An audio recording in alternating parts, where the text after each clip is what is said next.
Himik po sa XRP sa halos isang taon, nananatili lang sa presyo na $2.21. Para sa mga impatient traders, nakakainip ito. Pero para sa mga analyst, lalo na kay Ginong Steph is Crypto, ito daw po ay sinyalis ng isang malalim na paghahanda bago ang malakas na galaw.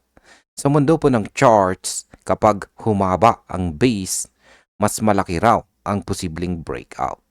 Ibig sabihin, habang mas tumatagal po ang consolidation, mas tumataas ang posibilidad ng explosive movement sa presyo kapag nagkaroon po ng catalyst.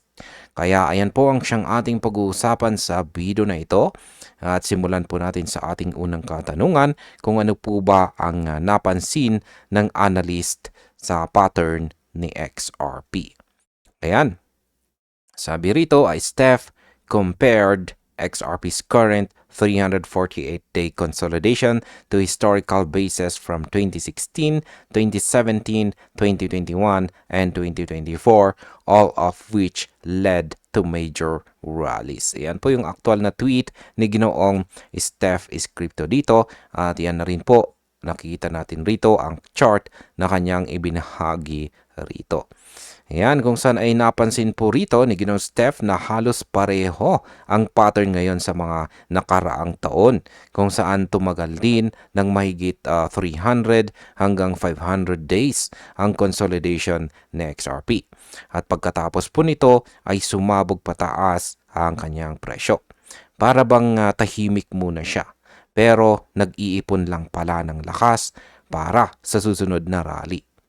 Ang market impact po dito ay kung uulitin nga ni XRP ang pattern na ito, posibleng makita po natin ang panibagong price surge kapag nabasag ang $2.40 na resistance.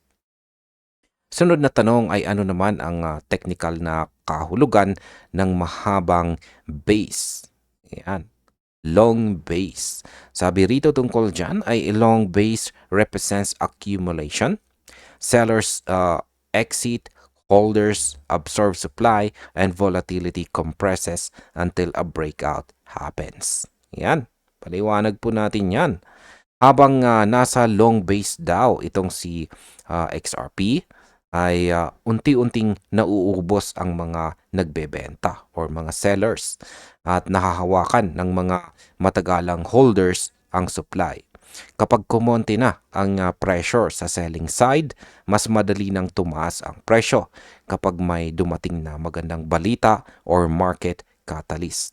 Kaya ang market impact po dito ay kapag lumitaw ang tamang trigger, maaari pong maglabas si XRP ng isang big move or isang malakihang galaw kung sana isa po itong breakout na matagal na po niyang pinaghandaan.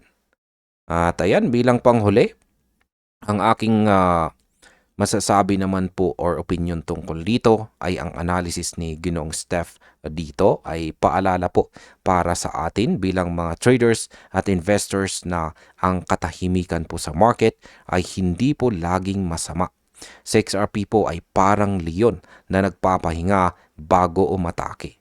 Kung totoo po ang kasabihang the longer the base, the bigger the breakout, maaring nasa kalagitnaan tayo ng pinakamalakas na pagtalon ni XRP sa kasaysayan.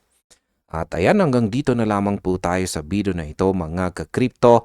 Maraming salamat sa panunood.